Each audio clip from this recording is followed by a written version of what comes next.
Is the internet? Oh, we're live. A very, very good evening, everybody, and welcome to YouTube and TV show live with Deb and Bec. I nearly got us the wrong way around then. We have switched seats this evening. I don't know if you've noticed, if you've watched a few of our videos or YouTubes or anything like that. Yeah, every time almost every time we sit the entire other way around. We might explain why a bit later on in the show. It is really strange sitting in your seat. Yeah, it's very strange sitting on your side as well. It feels a bit odd. Yeah, so a very, very warm welcome. And we had a moment there when we went to go live that it looked like our technology was going to fail us again. But I think it's working. I think it's working.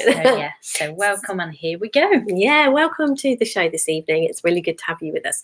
The first thing that I want to invite you to is a webinar that we have got, which is next Tuesday, which is the 30th, and I think it's at 6 o'clock next Tuesday evening. We're having a webinar all about it's not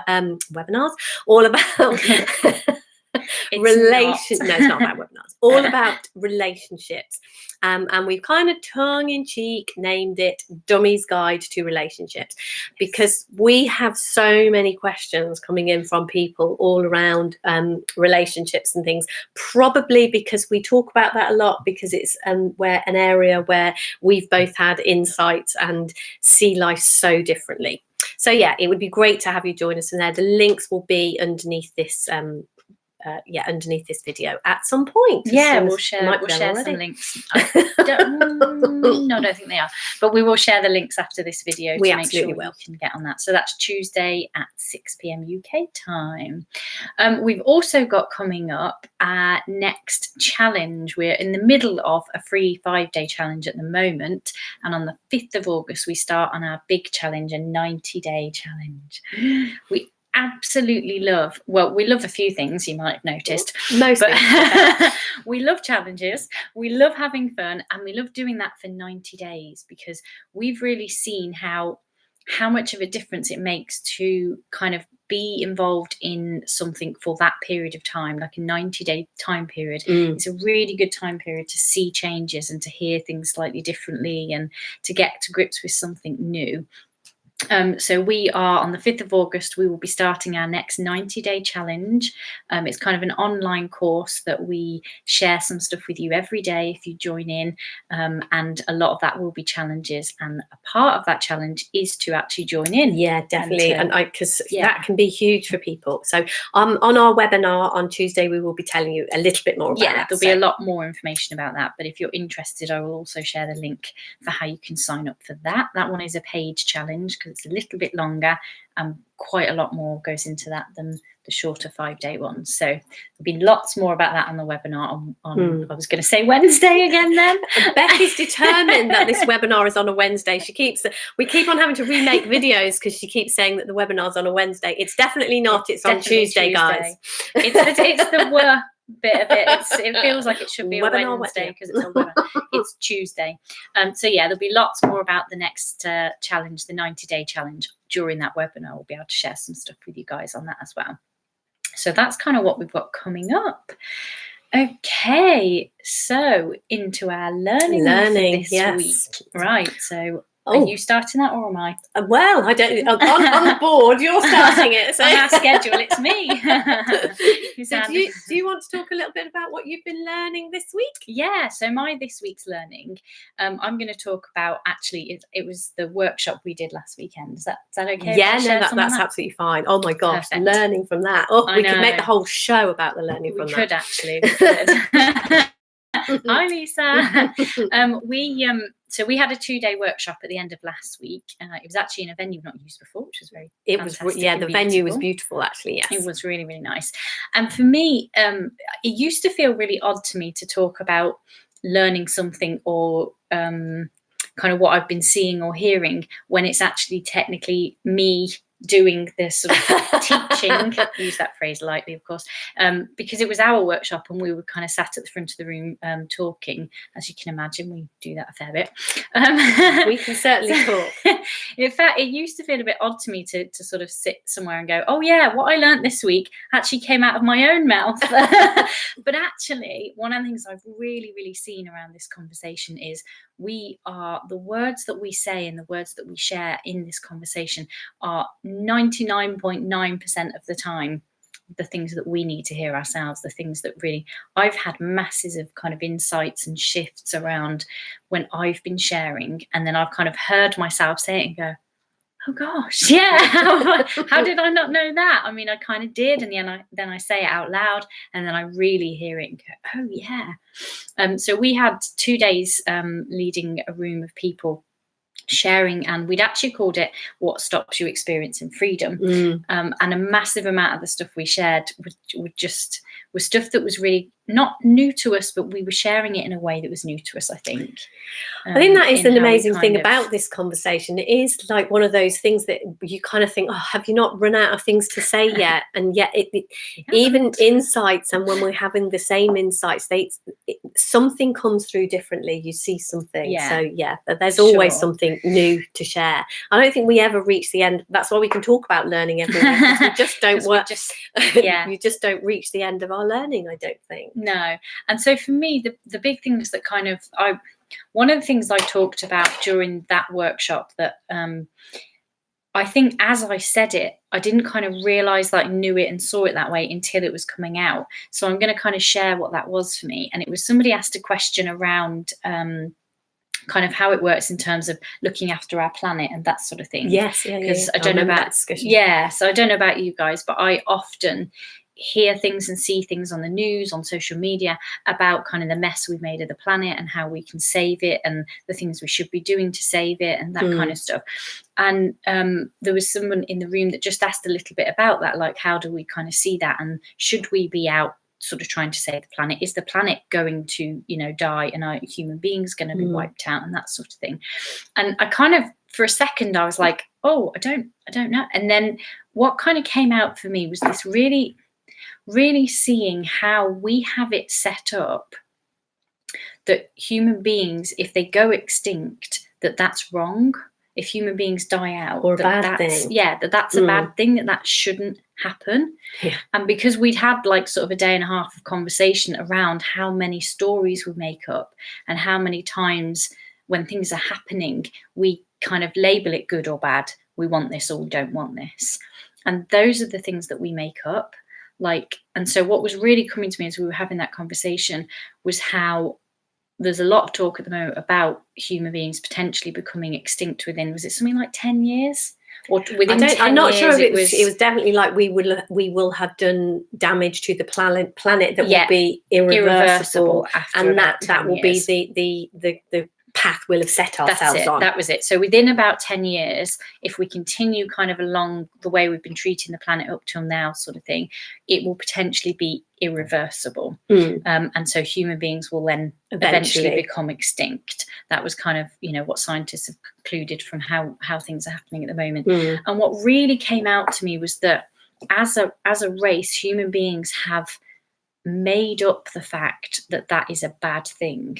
Yeah, because if we as human beings become extinct, that is what's meant to happen. Like, I can really see that the planet, this sort of ecosystem that this planet is part of, has the answer to everything. If there is a problem in the planet, if there is something that's going wrong with the planet, the answer must already be there. I loved that. I loved what you said at the workshop around that, when you said, if there is a problem, the answer will be there. And if there isn't an answer, then maybe that means there isn't a problem. Yeah.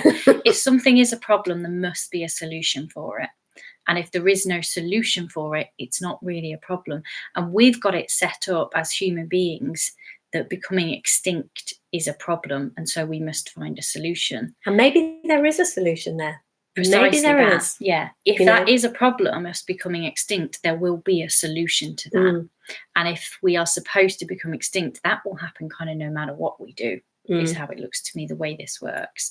And so for me, then what comes out of that is that when we start to see that, when we really see that it's neither good nor bad, we've just made it one or the other, then we start to have a much clearer state of mind. Because I notice when I go into that, I need to save the planet, I'm panicked, I'm full of anxiety, my thinking's going crazy, and I can't do anything helpful for anyone. We were talking about that moving the cars earlier, weren't we? When we get when we get into that place, when we get into a panicked headspace, we can't do the things that would potentially be helpful as well as we would normally.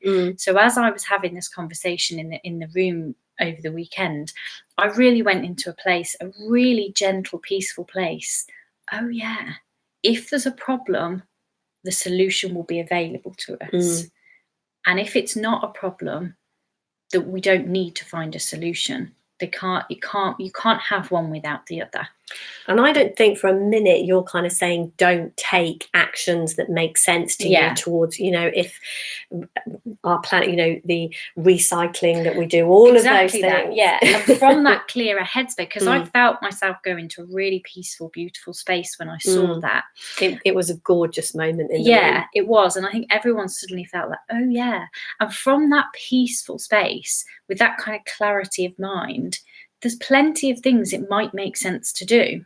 Absolutely. And from that space, you're going to do way more good for a planet of people than from a anxious, caught up, worried, panicked headspace. And it's really, for me, that is massively what this conversation is about, whether it is about literally saving the planet or something right back in, whether or not we manage to get on YouTube live or not. That, however apparently big or small the problem might be, from a clear headspace, from that peaceful space, the problem that might appear to be has a solution. And if there is no solution, there is no problem. And that really, for me, like, as bizarre as it sounds, those words were coming out of my mouth and I was going, oh yeah, I'm really learning something here. That's been my kind of learning over the last week. And so the other thing that we have been up to, some of you may know, some of you listening to this may even be a part of it. We've been doing our very first 5-day challenge. Definitely what we saw was that challenges, for me personally, challenges are a way that it's how I learn. It's what I do for myself. I challenge myself. And I noticed that I'd been doing that with clients and other people, just kind of gently when we'd get into conversations, just this what if, and, just gently challenging. So we decided that we would do this free 5-day challenge, and we're actually on day 3 today, and it's been mind-blowing. It's honestly, I cannot say, if there's anyone on here who's a part of it, thank you. It's just been the way that people have just thrown themselves into it and taken part. Because one of the things that we said was, if you take part in this, you will get something from it. And people have literally thrown themselves into it headlong, and it's just been beautiful. The things that have been going on in that group I've nearly been in tears in the evenings reading some of the comments and what people have been getting up to, and the support that they've shown each other.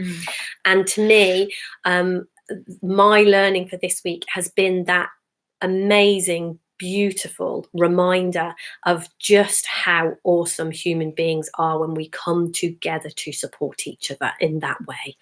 It's just, the feeling in that group is just beautiful. You can just feel that everybody is kind of there for each other and helping each other and wanting to, and it's fun. It's just been fun. The challenges are just gentle, funny things. But for me, I saw it's life-changing when we just challenge ourselves and kind of get used to that. Definitely what happens in my head these days, the minute that I find myself stuck somewhere, there's kind of like this little voice saying, well, what if? What if you're not stuck? What if it's not like that? What if that isn't the way it is? And again, I think, it feels as if it opens our mind when we do that. It's the not taking things at face value, isn't it? Yes. Like I always, I don't know if anyone's ever seen the film Labyrinth with David Bowie from the 80s, but there's an amazing scene in there where the main character's about to go into a maze, and she's walking along and there's just solid walls down kind of both sides, and she stops and she gets frustrated and angry, and she's kind of leaning on the wall, and then this little creature pops out the wall and is like, oh, you can just go through there, and she's looking at this solid brick wall and there's nowhere for her to go, and she's kind of having this argument with this creature. No, I can't, it's a wall. Yeah, it is, go. And as she steps up to the wall, she realizes it's not like a solid wall, it's got a break in it.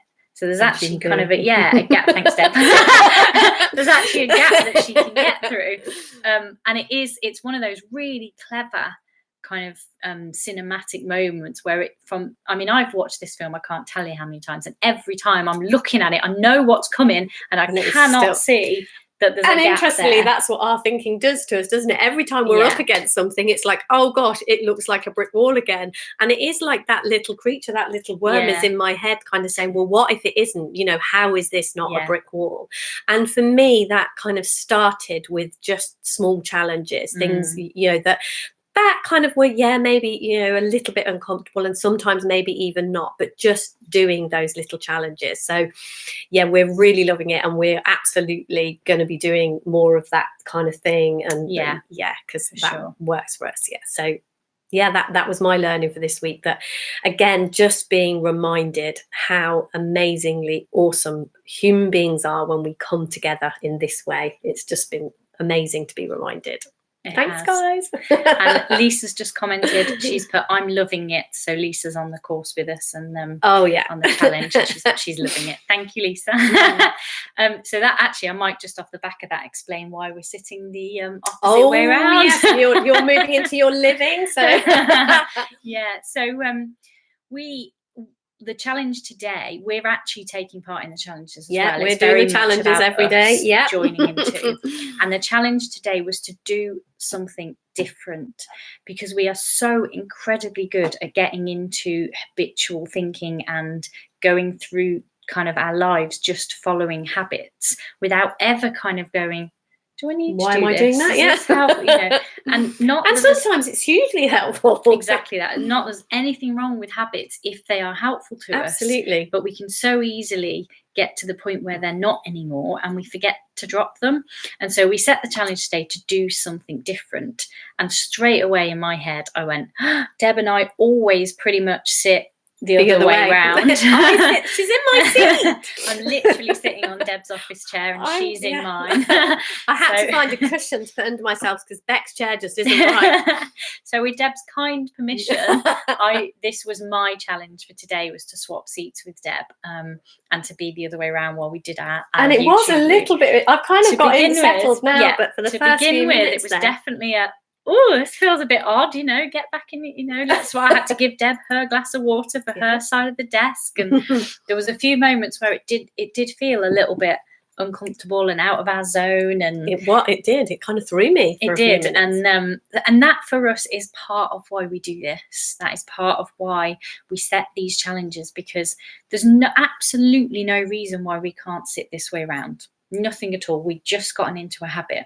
And you can also see in this example, there's nothing wrong with us being in that habit. No, there's no, as far as I can tell, there's no real harm. We'll probably be back the other way next week. Other than the fact that this side of my body leans more that way. There's probably no real harm that can come from that.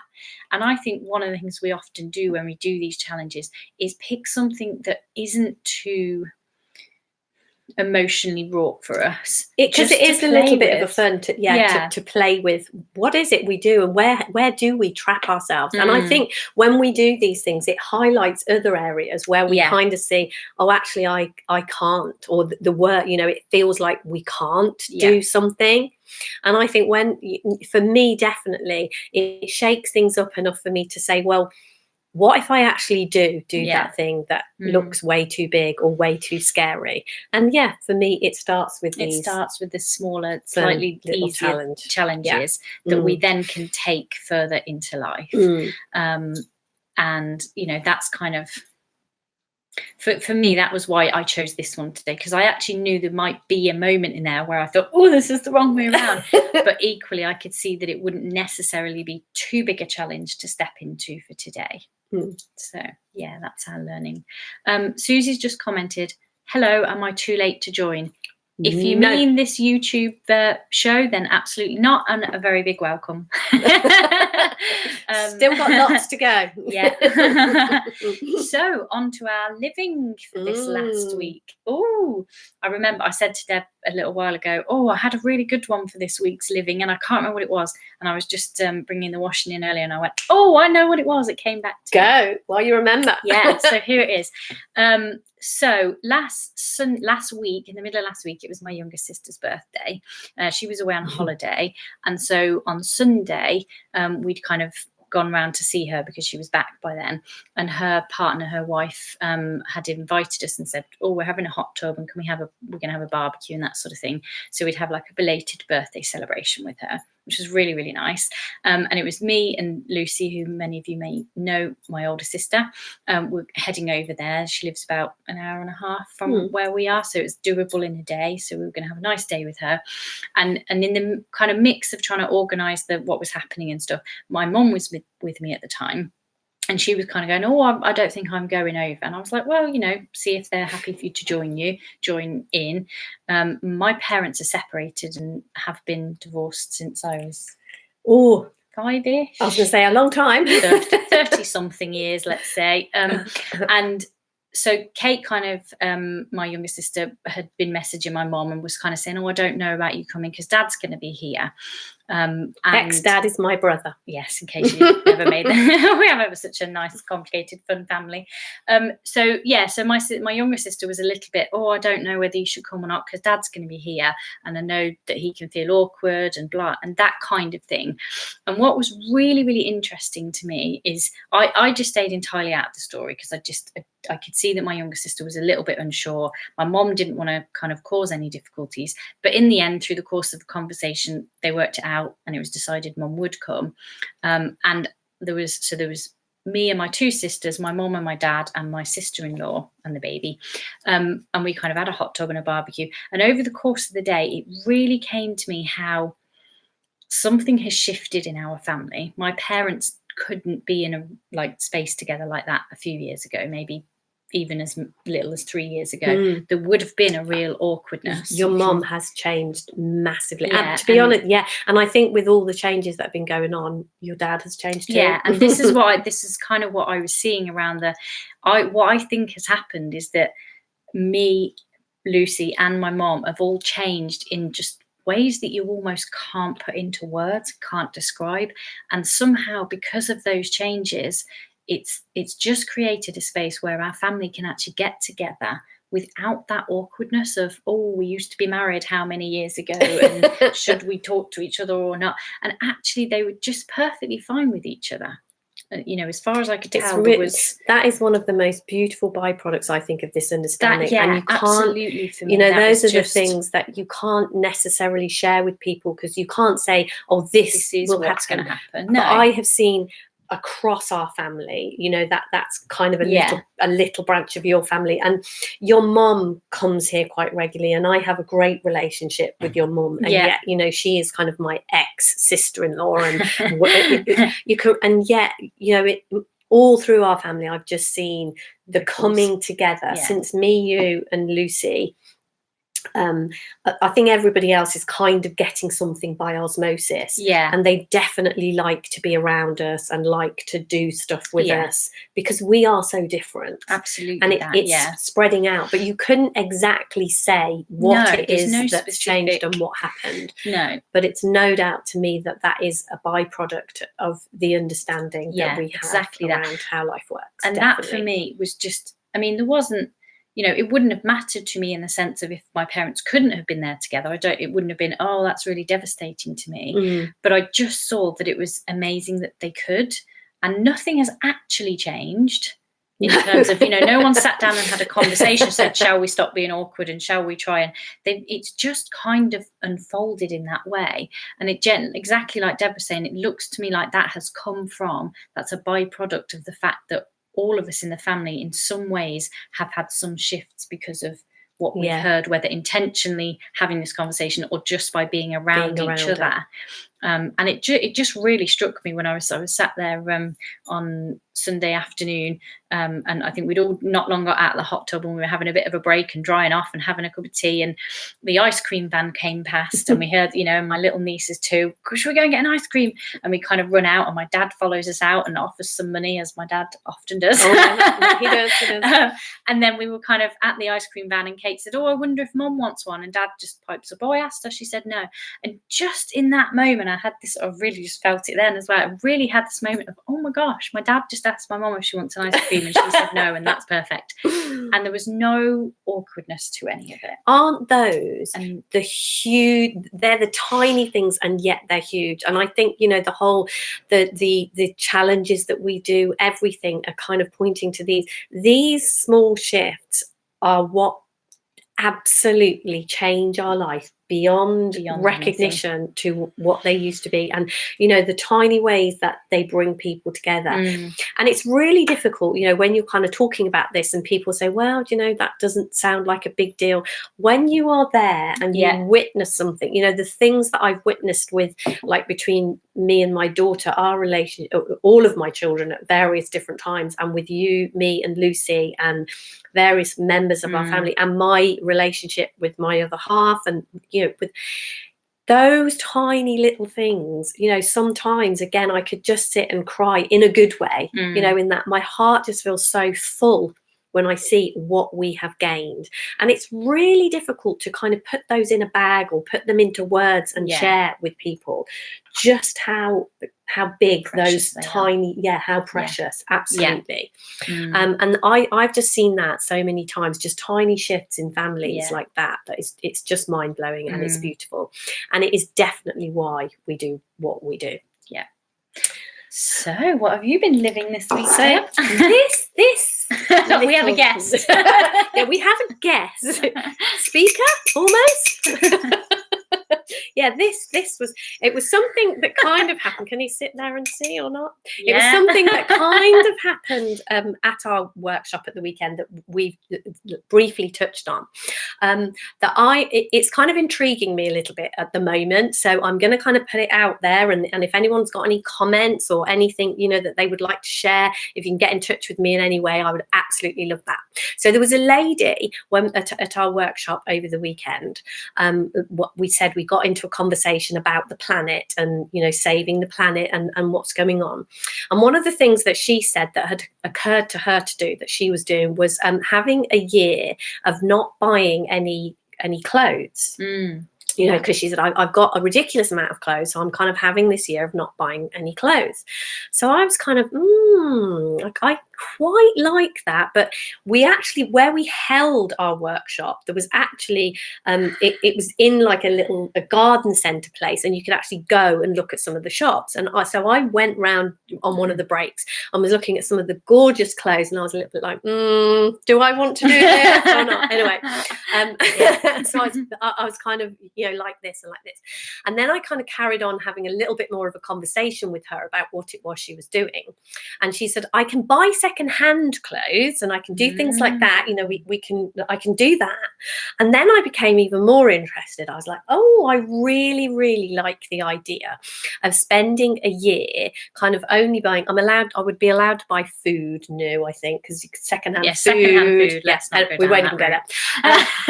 But, of only buying second-hand stuff. And if anyone knows me very much at all, they probably know that I've just recently had a new grandson, and I went out with my daughter today. We had a gorgeous trip out for a bit, and we found a second-hand baby shop where we found this little chap.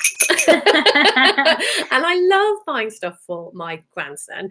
And so one of the things when we'd done this thing, and then I thought, oh, how about if I just have a year of not buying new stuff, but I can still treat my grandson, because there's amazing second-hand stuff out there. So it's not something, I haven't done it yet, I haven't started it yet. It's kind of something that I'm playing with, and this was kind of my little foray into that today. I bought this gorgeous little chappie when we were at the second-hand baby shop earlier on, and my grandson absolutely loved it. I had to prise it out of his hands to have it at my house, but he is coming to visit in a bit, so that's okay. So So I'm kind of intrigued by the idea, and I don't know if anybody has done that themselves, or as anybody is in it, or anyone kind of says, yeah, come on, I'll challenge you and let's do it together, because I'm always up for a challenge. I'm already seeing this as a little challenge we might put out on Facebook, actually. You know, I really like the idea, because I love the idea as well. I'm a little bit of a seamstress. I'm quite creative. I like to kind of play around, and I'm sort of thinking, so if I see something in a shop new that I like, can I go then to a secondhand shop or a car boot sale or something and find myself? So basically, yeah, that's kind of what I've been living the last few days. So I'm intrigued by the whole thing, a little bit excited by it. So if anyone has, got any comments and they've had experience of this, or they think it's a good idea or whatever, please feel free to share what you're seeing around that one. I see no challenge coming. So I'll move our little Bye, guest. Jerry. Brilliant. Okay, that was. Oh, I like that, Deb. So on to our question for this week. Our question this week is, how do I find my purpose? Oh, controversial, interesting. So yeah, this came up in it's actually come up a couple of times in a conversation. It's come up with a young man. It came up with someone on our course over the weekend, and it came up before that, interestingly, didn't it, about purpose, because I can see one of the things, Bec and I definitely have purpose. We definitely have, a definite purpose. And personally, I have found that hugely helpful. And one of the things that we talked about an awful lot over the weekend at our course was, we talked about everything being on the table. And what I saw was that at this moment, at this place in my life right now, I'm loving the purpose that I have. Absolutely loving it. This business, what we're doing, the challenges, what we're building here, what we're creating. I'm loving what we're creating. I'm also seeing that if I didn't have that purpose, or there comes, I'm sure, at some point in my life, something is going to be different. I can absolutely see that if I got stuck in a place of believing that for me to be okay, I had to find my purpose, or there had to be a purpose like this, then it wouldn't be useful. Because one of the things that we talked about is what's useful, helpful, what is helpful. Yes. And I can see right now, for me, it's incredibly helpful to have this purpose. And I absolutely love it. I can see there's been times in my life when I have had no purpose, and my okayness, my happiness, me being me being who I am, does not depend on having a purpose ever. If one presents itself and you've got a purpose and you want to, equally, it's not something I'm going to turn away. Very much, we kind of said it's all on the table. And if a purpose drops into your lap, or presents itself, to me, the fun idea of this has presented itself, and I'm playing with it. And it looks to me as if, if purpose is there, grab it with both hands if that's what you want to do. If you don't, it's one of those things that we can easily beat ourselves up with. Yeah. I one of the things I think I see around this kind of question is, when we say, like, how do I find my purpose? What I hear when someone asks that question is that they've boxed themselves in to a box that says, I have to have a without purpose. A purpose, I'm pointless or not good enough. It's kind of another. And then what we can do with that is also kind of box purpose into, purpose has to be something really big, like saving the world, or curing cancer, or something that's quite big. And actually, when we kind of come down to it, our purpose can be, on a day-to-day basis, sometimes the simplest of things, sometimes the kind of simplest of being, in whatever way that might be for you. And I think when we start to when we do these challenges that we've talked a little bit about, one of the reasons we do that is to just kind of open those boxes up and go, what if that box wasn't, like that? And what if it was more like that. Or You know, not and sealed. purpose, and purpose can be anything. kind of anything and nothing. And like Deb said, when it's helpful to have a purpose, you know, and pick what makes sense to you for that. If that's what's there for you in that moment. Exactly that. And if having a purpose isn't helpful, then just, you know, drop that as a kind of idea, as a boxed in kind of set. Because I think that's, for me, when people ask that question, what I kind of hear in the question is the unspoken words, if I don't, I'm a failure, or I'm not good enough. That's what I mean. It's something in the very asking of the question, how do I find my purpose? It's the question is kind of saying, I'm missing something. Yeah. And what we, you know, definitely what we point towards when we do our challenges and when we kind of invite you to get to know yourself a little more deeply, we're kind of saying, you're not missing anything at all. There's nothing missing for you. And so then it's kind of get curious. And again, then it kind of comes back round for me, like, okay, so if I feel like I should have a purpose that I haven't yet found, and yet there's nothing missing in me, how can that be? And then I get curious around that. Yeah. And certainly when we're opening these boxes and opening our minds, getting curious in that way, it's fun. Yeah. Laurie's asked the question, is there more than one purpose? Ooh. Well, certainly, like, absolutely, you know, what we're up to and what we're doing right now. I haven't been doing this my whole life. You know, the teaching this understanding, and, you know, our YouTube show is new for sort of 3 or 4 weeks. And I was a sewing teacher, and I made wedding dresses for a long time. And I would have said at that time, my purpose was to make beautiful wedding dresses. So I don't think we're absolutely not fixed, are we, Laurie? No. You know, that's I don't think.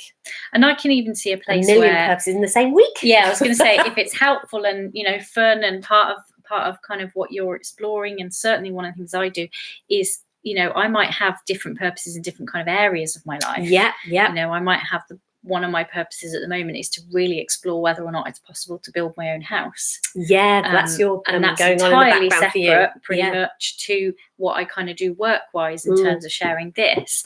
And I can see that having like kind of what I term a purpose in a different area of life, just almost, it kind of then almost feeds in and out of each other a little bit, because then a part of that might be, okay, so in order to consider building a house, that gives me some oomph to kind of get up in the morning and keep going with the business and turning up and, you know, sharing what we share, because in theory that will, you know, build our business, bring in our income, and pay that for the bricks. Income will go, it'll buy my land or pay for the bricks, or you know, or I'll just buy a really big tent and put that up and I've built my own.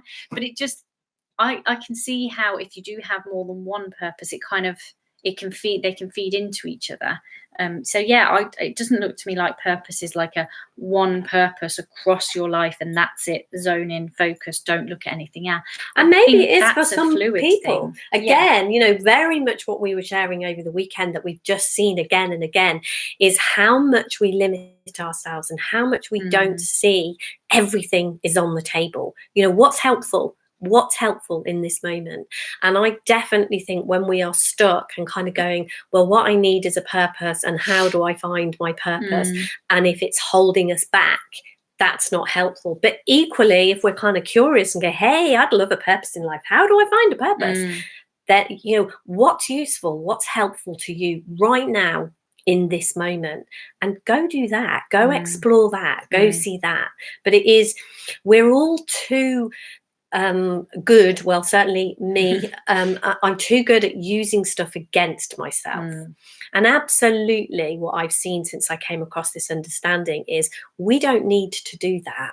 We don't need to hold anything against ourselves, and everything that comes along, it looks like I can choose. We were very much talking about this around freedom at the weekend. In any given moment, I can choose freedom. And choosing freedom is going with what's helpful in this moment and not beating myself up and getting into a tizzy about something. If finding my purpose is fun, and how do I find my purpose? This world is littered and kind of there is so much available to us. Go have fun and find your purpose.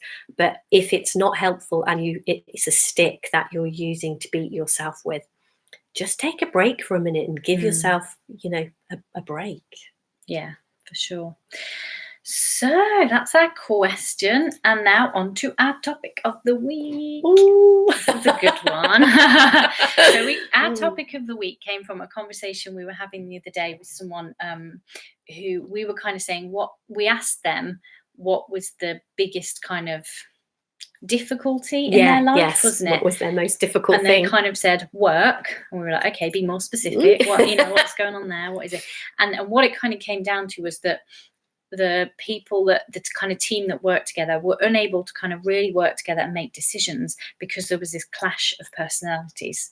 And we thought, clash of personalities, that's a great topic when we're putting balance back into relationships.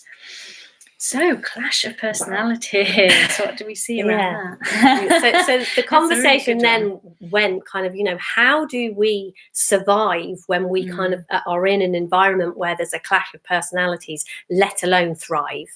And one of the things that we kind of, obviously, we were having the conversation with this person, because one of the things that we talk about is how human beings are wired to thrive. It certainly looks to me like, the way this all works, it's set up in our favor, and we are absolutely wired to thrive. So it's how do we survive, let alone thrive, when we're in this situation where there's a clash of personalities. And one of the things that I know I pointed to this quite a few times, but one of the things that I'd like to go back to is kind of the fact that we all live together. Me and Beck and Lucy and my partner Russ and my son Josh, we all live together in one house under one roof. We share one kitchen, so there's 3 grown women there who I'll use the term grown, obviously. Well, we're 2 of them, so you get the point. And to me, I can absolutely see there are times when our personalities clash, where we don't see. And another way that you may say that is, different realities. We see the world very, very differently. And it can be extremely challenging, confusing, challenging. Yeah. When something that you are looking at looks so obvious to you, and yet someone else is seeing it differently. And again, if we go back to the kind of thing that you were talking about over the weekend with your family, and kind of seeing those small differences in these areas, for me, it is the tiniest things that make absolutely monumental differences. And for me, just knowing that you are never going to see the world exactly the way that I see the world. No. You're just not. No. That the separate realities is the thing that really, something in that when we first had conversations about that really blew me away. And it's a really interesting one, because you would use the phrase separate realities, and then what that points me to is the fact that we're all the same. Yep. And what paradox. Yeah. And what came out of our workshop, where it was really funny actually, we there was someone in the room that had shared something, and they'd kind of said, and then I realized we're all the same. And then for the rest of the 2 days, we just kept repeating that. Like, somebody in the room at some point would be sharing something and kind of going, and this is what happens for me, and I have this kind of story, and then I beat myself up for it, and then I do this, and inevitably someone in the room went, we're all the same. We might have our own flavors of that, but we really, really saw again over those 2 days how, what I mean by we're all the same is that we all operate from the same kind of system, in the sense of we do what makes sense to us with the thinking we have. And so when you get a clash of personalities, simply what's happening is one person thinks this makes the most sense and is acting from there, and another person thinks this makes the absolute most sense and is acting from there. And the bit where we're all the same is that we are doing what makes sense from that thinking. And without doubt, when we were in that room having those conversations over those 2 days, as soon as someone went, oh yeah, we're all the same, and we all kind of had a laugh and went, I do it here and I do it here, it really brought us back together. Because all that's happening when someone is telling their story and their kind of, but I think it's this, is they're going off and kind of separating themselves.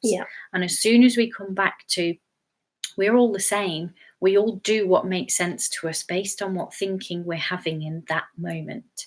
As soon as we come back to that sameness, you're not in front of a person that's trying to get at you or cause problems anymore.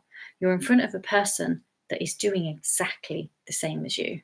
And that brings you, for me, and certainly I know the person we were talking to, they were talking about their workplace. And for me, I know, having worked in kind of big offices and small offices, that is what happens, is you get two people that are literally coming at each other from a defensive space of, you're different, you're wrong, I'm right. And as soon as we bring that right back down to remembering that where we're all the same, something shifts. And then from that space of knowing that, there's this ability to kind of share, okay, I see your point of view and this is mine.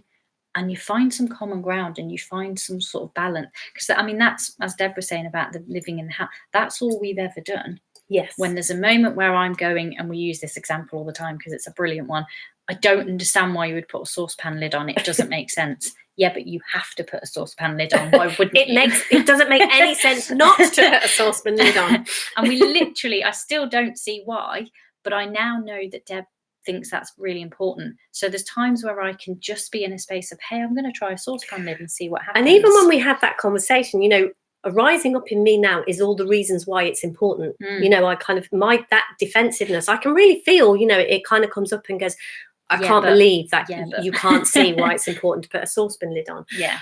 And what I love about what I see around this understanding is it's okay for my thinking to do that. Yes. And time again, I see in things with my partner and, you know, with anybody, when you're with another human being and, you know, we clash over something, anything, because it doesn't you know, it can happen at any moment with anyone. I'm sure, you know. Sure, you've had an experience. And then what comes to me is, what I have seen too often is that none of this is real. None of this is, you know, important enough to fall out over. None of it matters enough to take that kind of action. And what I see time and time again is that if I take a breath and just let that tiny crack of space, you know, when I have that thought, I realize now, you know, just this amount of time afterwards, I don't have to make Bec see my perspective. I don't have to make Bec see my point of view. And that is one of the things that for me in this understanding is hugely different to other things that I learned about before this. You know, it would be, if someone is doing something that annoys you or something, at some point, you know, have this conversation, kind of get your point across, get their point across. And sometimes, but what I really, really love the most is every time that my partner and I have, and we don't fall out very much at all, but we have our ups and downs. And every time that we do these days, as soon as that has passed, there is nothing that needs to be said. I don't need to say my piece of how I saw what he was doing wrong. And he doesn't need to say his piece of how I was wrong. Because one of the things that I have seen with human beings when we do that, unless we are very, very grounded and unless we are in a very good headspace, the minute we begin talking about something, what just happened then when you brought the saucepan lids in, straight away, my kind of, yes, I'm right about the saucepan lid thinking rose up. And it is very, very easy for us to take ourselves back into those spaces. Yeah.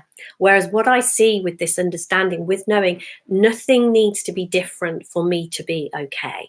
I absolutely see that. If some point in a quiet moment, if Bec just said to me, Deb, what is it with the saucepan lids? Will you explain it to me? Then I probably could, from a totally not defensive way. And I don't know whether you'd see something different or whether you wouldn't. And either way is fine. It's good, yeah.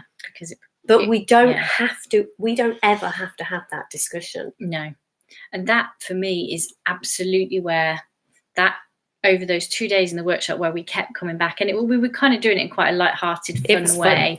And, you know, a different person each time would be sharing their story and a different person would go, oh, guess what? We're all the same.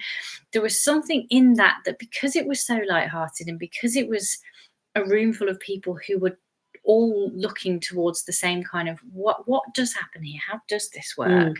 From that kind of open-hearted curiosity kind of a space. what was coming up for all of us, I think, when we were saying that, oh yeah, we're all the same, is just that reminder that when you see that, when you really see that we're all operating from the same kind of system, like Deb says, we don't have to necessarily get into the nitty gritty of trying to prove our point then. It's just, oh yeah, you're seeing that, I'm seeing that. And amazing things can come from, exactly something completely different that neither of us have seen can come from those things. Because as soon as we're in that open-minded space again, stuff bubbles up. And I've seen that happen time and again, without it having to be, all right, let's dive into the content of why we fell out in the first place. Something bubbles up that, oh, neither of us had seen it, and those kinds of things just happen. A third, a fourth, a fifth thing. Out of that incredible space that you create once you really get back to, oh yeah, we're all the same. And it's kind of seeing, when there is a clash of personalities, if that's kind of the words that make sense to you around it. Like at the weekend, we were kind of saying to what's going on here? And it's seeing, for me, again, what we saw a couple of times when we kind of brought up things and said what's going on here. You could see people going into this thought and going, what's going on here? And if it was the thing that me and Bec are talking about, well, there's saucepans and there's a cooker and there's heat, and it's like, no, that's details. What's going on here? People are having thinking, and people are having different thinking. And literally, when we remember that, when I get out of the details and I just go, oh yeah, Bec thinks differently to me sometimes, I just see that's perfectly okay. And across the board, whatever it is we're thinking about, I can absolutely see that trying to force somebody to change their mind, when it's not good. When we both know, oh yeah, we think differently sometimes, that's harmony. We just begin to see that. It works magic. And I guess, again, a little bit like some of the things we've been talking about earlier, the way to kind of begin to see this, I'm sure you will have had experiences of this, and then get curious and have more experiences of this. And you begin to see, oh yes, I don't have to make my point. I don't have to be right. I don't have to do this. I can absolutely let someone else have a different opinion to me, let their personality be different to mine. And the world is a far better place for that. The idea of a clash of personalities is, I can only work with people who think the same way as me. I can only be around people who think the same way as me. And do you know what? I think the world would be quite a boring place if we all had the same thinking and all thought the same way. It'd be so dull, wouldn't it? Because that was where I was going to go next, is the actual idea of the being personalities. Because I think that is actually a part of that question, a part of the topic here, is actually that we get it into our heads that people have a personality. And again, we're back to the box. This is my personality. It fits in this box. It's these things. And because of my personality, I don't get on with that type of personality. And we really box ourselves in. And I know there's been a lot of stuff, around the kind of self-help type arena, where people do these kind of questionnaires and things, and they get given their personality, your animal type or your whatever it might be. And this is that whole, for me, when we talked earlier about everything being on the table and what's helpful, is it helpful to give yourself or another person a personality label, a fixed personality? And sometimes in one moment it really might be, and when it's not, when we're in a space of, oh, they've got that personality and I've got mine and we clash, that really doesn't look helpful to me. And so again, it's looking at that, it's that stepping up to the challenge of, we've boxed either ourselves or someone else into this personality, and we are not fixed. We are absolutely not fixed. We are all everything, aren't we? Everything is on the table. There is so much more available to us. And it's like, don't stick with something. It's like playing a great big giant game of cards, twist, twist, twist, twist. I talked about it the other day, and it's like saying, okay, if you asked me what my favorite food was, which I'd probably say pizza. If you then said to me, right, that's it for the rest of your life, you can only eat pizza, all of a sudden I'm like, oh, I don't know if I made the right choice, or I don't think I want to do that, because I absolutely love pizza. But if I had to eat it for every single meal and give up all the other foods that I love, suddenly, why would I box myself in that way? You can see straight away that makes no sense, because there's so many beautiful foods available, and at different times of the day there's different kinds of food that you want. I particularly like cereal in the morning. I wouldn't want to eat pizza at 7:30 in the morning. No thanks. But you can really see that we wouldn't do that in that area of our lives. We wouldn't kind of box ourselves into one favorite food for all of our meals every day forever. And so then it kind of begs the question for me, why would we do that in other areas? Why would we take stuff off the table for something else? And it's seeing that in any given moment, sometimes when I have a cup of tea, in that moment, it absolutely, yes. like, I heard Sid say that this is the best cup of tea I've ever drunk. And you can really see that in one moment. I was poorly a couple of weeks back. I was quite ill. And the first time that I had a drink of water after I'd been poorly, that water tasted like nectar. Nothing would have quite lived up to the absolutely beautiful taste of that water in that moment. So it's like we're not, and yet, sometimes water might feel quite bland and boring. It'd be like, not water just now. But in that moment, that was the best glass of water I'd ever had. And it's like that, isn't it? And across the board, that's us. Show up as the best you in any given moment, because you're awesome when you do that. And that's it for me. It's like, when we have these conversations, I kind of look at things like that, like, oh, if I chose my favorite food and then had to be fixed with that for the rest of my life, why would I ever box myself in? So if I wouldn't do that there, don't choose your personality and stick to it forever and ever and ever. Kind of box myself into a personality, especially a personality that appears to clash with other people's boxed in personality. I can really see that isn't going to be helpful. If for me, I want to have the best life experience I can have, I want, there's some quote, something that says something like, at the end of your life, you go slip sliding into your grave at the, having had the most amazing experience of life. That's me. I want to, at the end, I think it's fall into your grave exhausted, isn't it? Because you've just done everything you want to do. A bit of a combination of slip slide exhausted. I don't really know how it is that we're here in the way that we are, but it appears that I get to have some sort of incredible life experience. Indeed. And so I want to have the best of that I can. And that looks to me like that comes for me when I start to look through these kind of boxes we fix ourselves into and open them up a little and go, what if I didn't have to eat pizza every day for the rest of my life? I could have Mexican food. Oh, I could have Indian. We could go for chips tonight. Roast dinner on a Sunday. Suddenly everything's available. And that for me is just what this conversation is hugely about. So I don't know how pizza ended up being about clash of personalities, but hopefully there you go, pizza gets into absolutely everything. It certainly does. So hopefully that's covered our topic of the week. And look at the time. I know, look. It speeds by, doesn't it? It does once we get talking. Well, yeah. We are pretty good at it. So I think that kind of brings us towards the wrap-up of the show, Deb. Yes. So, as we mentioned earlier, we've got our webinar on Tuesday at 6 o'clock. We would love you to join us for our webinar. Please do if you're free. There will be a replay if you can't make the webinar, but it would be great to have you there. But it's always fun to join us live, as you have seen. So that's Tuesday. And we have our YouTube show again next Wednesday. Is it at 5:30 again next? No, I thought it wasn't. It's at 10 o'clock. Next Wednesday. Just to mix it up, we're going to do it at 5:30 for 3 Wednesdays, and then at 10 o'clock in the morning. So because we're not fixed. Absolutely. So next week our webinar is at 10 o'clock in the morning, and our subject for discussion there is going to be loneliness, because we've had a lot of people talking to us about loneliness and feeling lonely and how they struggle around that.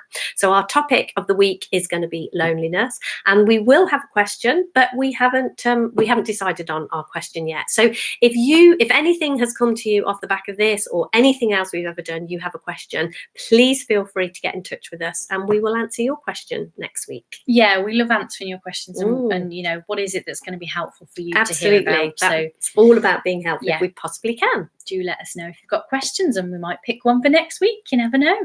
I'm sure we'll come up with something. Thank you so very much for joining us again. Absolutely. We'll see you. Thank you. It's been a blast. Next week. Indeed. Take care. Have a great evening, and see you all again soon. Bye. Bye.